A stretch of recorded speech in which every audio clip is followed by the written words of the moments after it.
Anthony, you packaging up some mail there? For the purposes of this bit, yes, I am. Let's say that I'm packaging up some mail to send to our patrons at the secret mail level. Wow, and in this magical fantasy world where you're actually doing that mail is super cool and awesome, right? Yeah, and even in the real world where we actually do it once a month, if you become a patron at the secret mail level, we send you a package every month that is full of interesting things. Previously, we've sent zines, we've sent pins, we've sent art prints, and we have something really amazing coming up this next month. That's patreon.com/wehaveconcerns.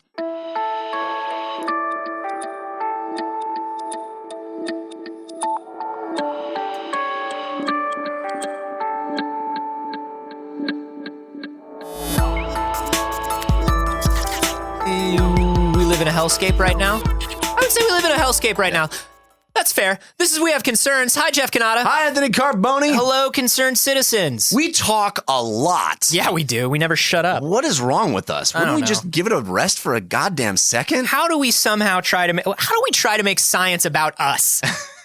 You know what I mean? Have you listened to like 400 episodes? To this show? Have you listened to like 400 episodes of the show and been like, how do these fuckers try to make science about them? They clearly know nothing. They know nothing. Anyway, goodbye. We talk a lot about... This is the last episode.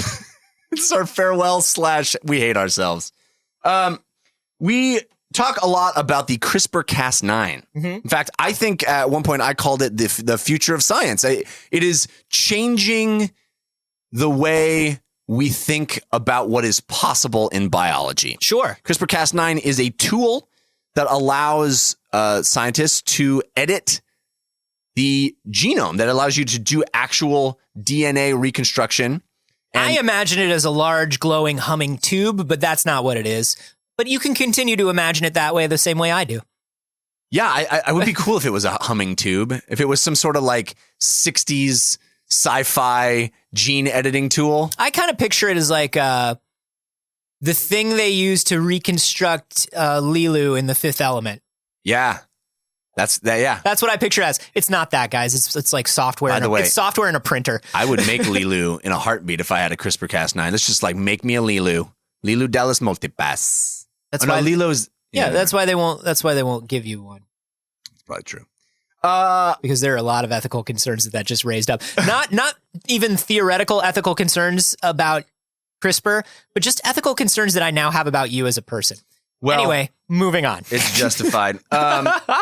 So this CRISPR-Cas9 gene editing tool, and it's being used all over the place to do some extraordinary things. All over the place, everywhere you look. The kids on the corner with their fidget spinners and their DNA printers. Yeah, they love it. You go into the local convenience store and you're like, hey man, give me like a pack of Marlboros and edit this bird's DNA. Like it's fucking everywhere. It's like, okay, calm down. Fidget spinners and CRISPR-Cas9. I get it. Well, we got a story sent to us by Zach Urbaugh, who sent this to wehaveconcernshow@gmail.com. He's talking. This is actually a Newsweek article. This is mainstream media, the old MSM, as the kids like to say. Yeah, it's super fake.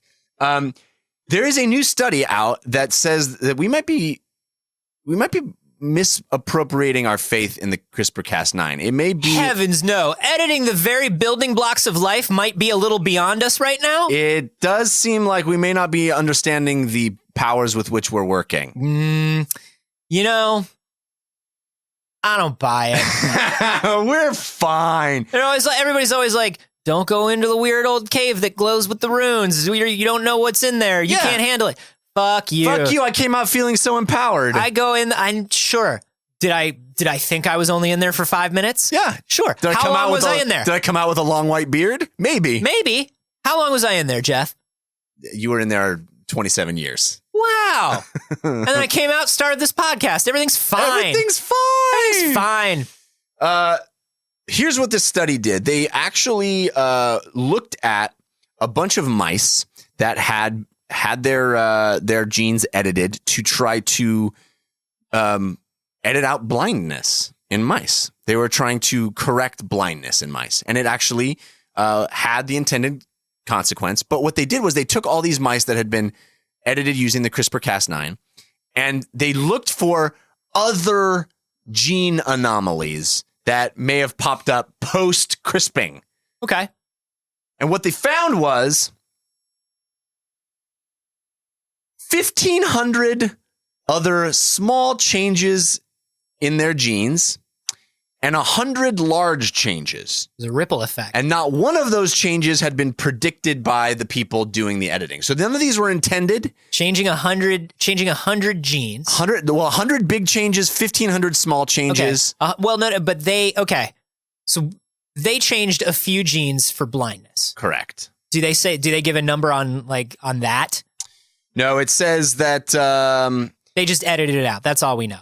Yeah, okay. Exactly. But by editing whatever number of genes contributed to this blindness, right? Which I assume they first had to give these mice blindness. I'm sure that's breed these mice to be blind. I'm sure that's exactly what happened. Yeah. Cool. They just had a bunch of mice stare at the sun as long as possible without tiny manila folders. Yeah. Usually they'll give the mice a tiny manila folder with a pinhole in it. Yeah. And goddamn. Think about a normal human pinhole, and then imagine how adorable a tiny mouse pinhole is. Well, first they got to hire a bunch of mouse seamstresses that have tiny pins. And then they bake them, like on YouTube, little mouse burritos to eat while they're staring at the sun. But these mice were given no burritos, and they were given no pinholes. And they were made blind. Not cool about the burritos. Science gives with one hand and takes away with the other. So what they saw a ripple effect. They thought they were just changing one thing, but by changing that one thing, there was an effect of mutating a bunch of other stuff. And what did these mutations do? Well, they are known as single nucleotide mutations, and that's just one of the chemicals, ATGC, that make up the building blocks of your DNA. Mm-hmm. One of those, maybe it's just different now. Maybe it's just a small change. It's a little different in your DNA. The actual chemical? The letter. Wow. The nucleotide. Yeah. So the actual nucleotide. Yeah. Just it's different. It's not adenine anymore. Exactly. It's something a little different than adenine. And those are how you need adenine. Those are how we get major diseases, right? Is our DNA flips wrong a little bit.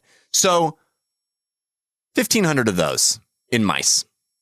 Have they observed this doing anything to the mice? The Newsweek article doesn't go into what I'm genuinely shook by this. It's really disturbing. They didn't talk about what any observable result in the mice. Like they didn't grow a third arm or get cancer. Or, they don't talk about what that is.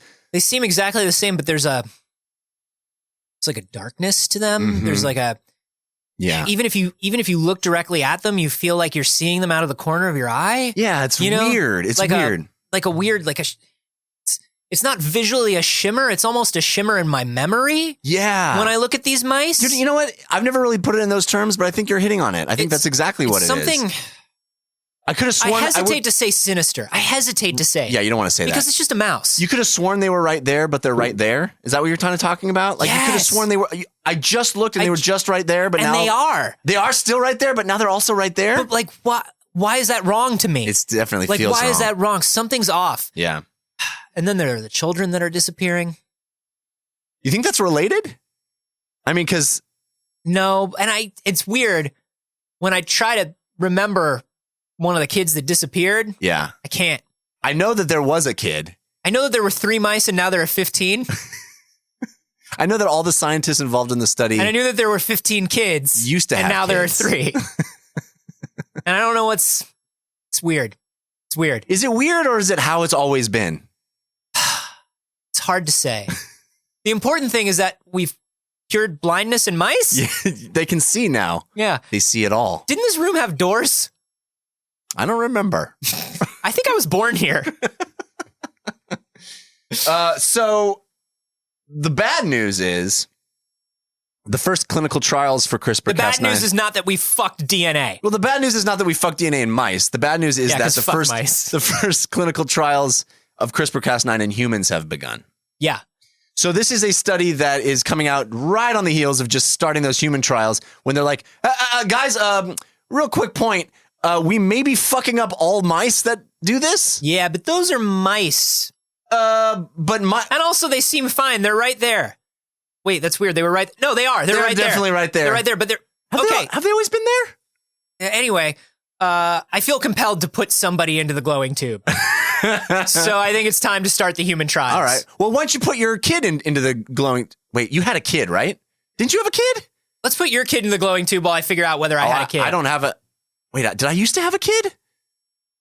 I think we both had kids. No. I can't remember. I got to go to the store and buy 57 pounds of cheese, and I don't know why. But I'll be back.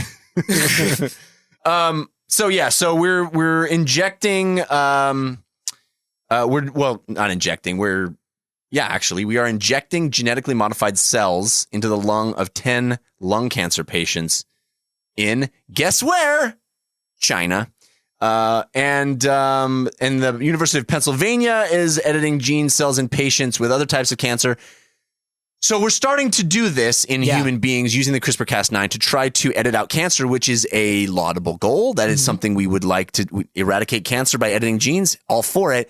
There are just some researchers that say we may end up with some side effects that we haven't been able to predict. This is the thing about being on the cusp of the next thing. The thing about being on the cusp of the next golden age of medical technology. Yeah. Is that it means that you are in the early dark ages of that particular part, right? That's the problem with cusps. This is the thing about a cusp. It's a cusp problem. Never want to be on a cusp. You don't want to be on a cusp. Wait. If you're behind a cusp, it kind of sucks. If you're ahead of a cusp, it's great. Well, I don't know. Ahead of a cusp can be dangerous too. I don't know. You don't want to be on the cusp. No, God, no. On Get the away cusp from is the the cusp. worst. If you see a cusp in your neighborhood, tell someone. If you live on a cusp, you want to always have like an emergency preparedness kit. That's definitely and true. And like if you start to feel a rumble, get to a door frame. There should be at least 2 exits from your cusp. Yeah. At and any you want to know where they are. And you want to know that everybody on the floor knows where they are. Right. Hire a floor marshal to to patrol the cusp. Just to patrol the cusp. Yeah. But no, this is the thing, right? Like early surgery looks barbaric to us. Why? Because it was fucking barbaric. Only because it was barbaric. Yeah. But hey, we needed to figure shit out, didn't we? We got past that. And we were doing it with laudable goals. Right. Those were the baby steps to get us to today. Yeah. And so here's the problem. Unfortunately, a lot of babies were unable to step afterwards. But here's why the they be stepping. So like this is where we're at. I'm a cancer patient. I know it's terminal. The doctor has told me there is no surviving. Mm-hmm. There is this clinical trial. We don't know what it's going to do. Yeah. But I want to put my hope in something. It's probably going to get rid of the cancer. Yeah. And this is like, these are the dice rolls that we take with early medical technology. Right. You know, the first person who had like a Jarvik artificial heart, man, like, yeah, that wasn't good. That wasn't safe. It didn't go super well. Yeah. But you have to do it. So like, I get this. What's interesting, like, I want to know is the thing that they did to get rid of the blindness, the way that they use CRISPR, because I think we all have like a very surfacey grasp of CRISPR. Mm-hmm. We know that we're taking cells that are different, that are genetically modified. We're putting them back into a body to replicate and replace the cells that have the issues. Are there different ways of doing that? Is there a way that they did that in the mice that is different than how they will do it with a human? Well, that is what at least one molecular biologist is claiming, saying that this we should not be alarmed, that this is exactly this is not surprising because they use the CRISPR-Cas9 in a way that no one else is doing, or that at least the vast majority of the people aren't doing. Mm-hmm. That it's abnormal and it's showing results that shouldn't be applied to how most people use it. Yeah, and the idea came to them in a dream. It came to them in a dream, and they don't even remember falling asleep in the lab. They don't remember why they did it that weird way. Yeah, and when they woke up, it was really weird. Like all the test mice had gotten out of their cage, or it seemed like all the test mice had gotten out of their cages, right, and were around the scientist's head in like a semicircle, just staring and kind of making a weird chanting noise. Yeah, but then when they kind of like blinked and wiped the sleep out of their eyes, they were all in their cage, and it must have been a dream. It must have definitely been a dream. And the molecular biologist said, quote, "I don't even know why I'm telling you this. It seems weird to say this to a Newsweek reporter. Yeah. I'm sorry, I'm digressing. I'll stay on topic."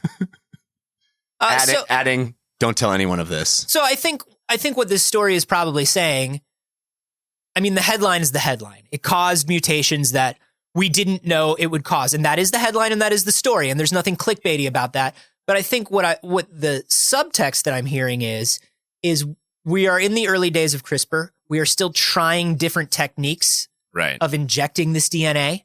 And some of them will work in different ways than others. And we don't know the best way yet. Well, here's the bad news about the biologist that claims that this is atypical and we shouldn't be alarmed. It disappeared. She But you can kind of see her in a painting in the hallway. She co-discovered CRISPR-Cas9. So she's got a little skin in the game here. Mm-hmm. And by skin, I mean the molecules of skin. By skin, I mean she's recreating people's skin. Yeah.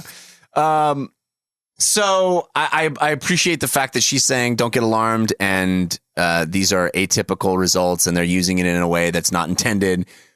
But she also is like, CRISPR-Cas9 is my baby. So, yeah. But she doesn't remember having a baby, which is really strange. But there are photos of her with a child, and they seem close. And they look like CRISPR-Cas9. They just look like a glowing tube. Yeah. Honestly, this all sounds fine. Do you really think so? I think this is a little worrisome. I actually, as we talked about CRISPR-Cas9 over and over and over again, we talked about it in the idea of bringing dinosaurs back to life and de-extinctioning things. Sure. The elimination of diseases. Oh, it really could change everything. And it still can. And it still can. And I personally got very excited about the possibilities of this, especially because of how inexpensive CRISPR-Cas9 is. And you literally have these like mom and pop biologists doing this stuff. You have garage style experimentation.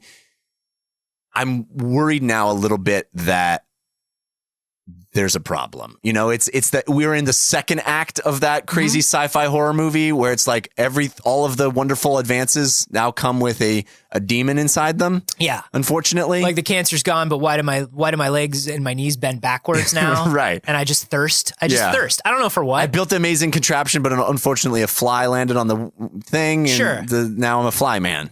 Now I'm a flyman.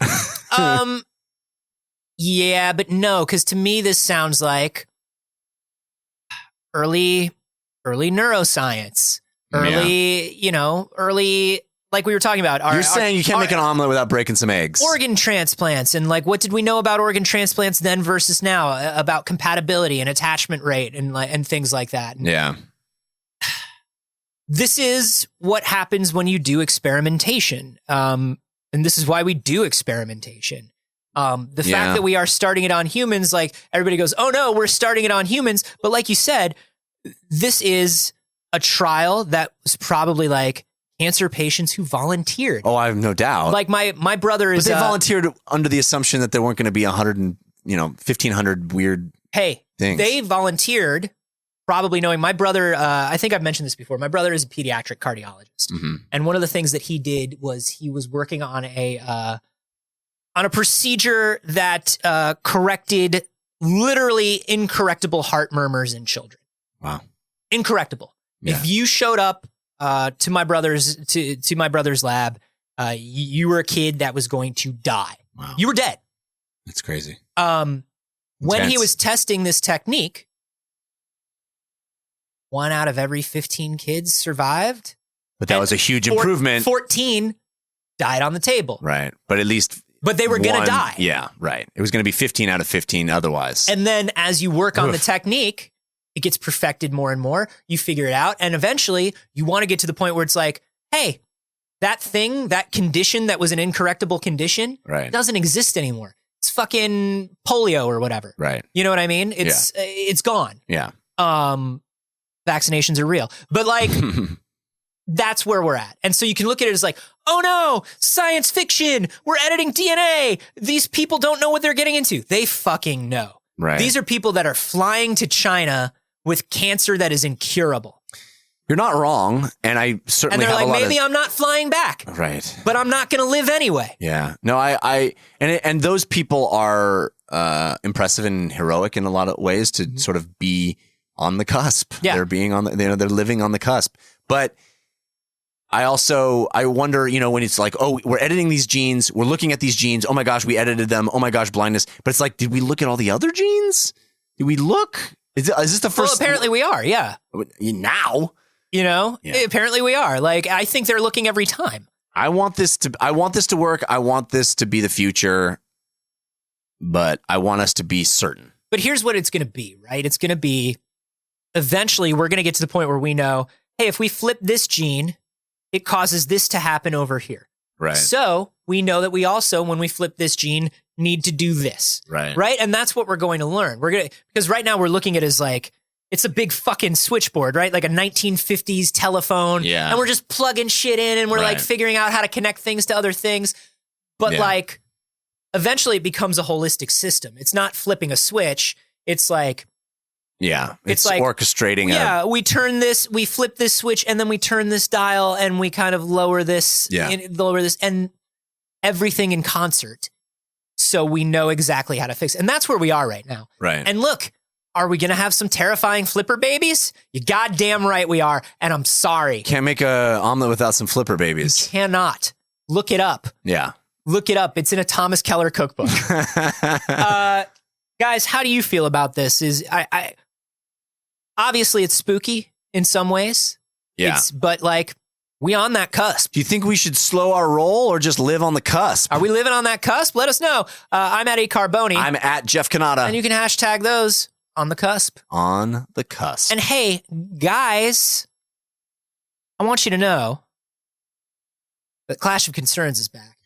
What? The Clash of Concerns? You mean the ultimate showdown of We Have Concerns episodes from the past? That's right. Every week we bring out a new month of old episodes. You vote on those episodes. We figure out what the best are. And eventually we will get to a point where we are voting the 10 best episodes in the entire history of We Have Concerns. And all the other episodes will be deleted. And they'll be deleted and you will never be able to listen to them again. And we're not sorry. We are not sorry. We only want there to be 10 episodes of this show. There will only ever be 10 episodes at a time. No, we're going to create a new listener's guide, which we already have, but we're going to make a much better one so we can help people get into the show. And also just so we know what you guys like and what you want to see more of and where we should take things. If you want to vote, you just head to wehaveconcerns.com, scroll down to where you see Clash of Concerns, and just tick off your favorites.